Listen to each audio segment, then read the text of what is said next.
Lord, please bless my plans today. Lord, salamat sa isang magandang araw.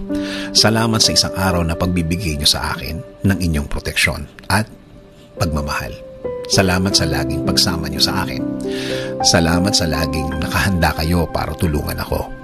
Alam ko na makakasama ko na naman kayo dahil ang araw na kasama kayo ay isang buong araw na puno ng pagpapala, puno ng mga magagandang bagay, puno ng proteksyon na para sa akin at para sa aking pamilya.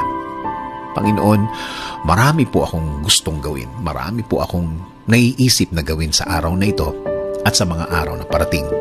I-bless mo po ang lahat ng aking plano ngayon. I-bless niyo rin ang bawat bahagi ng aking plano. I-bless niyo po ako ng mga ideas, mga bagong bagay na pwedeng gawin na gusto kong gawin, Lord. Lord, ilagay niyo po sa way ko ang mga tamang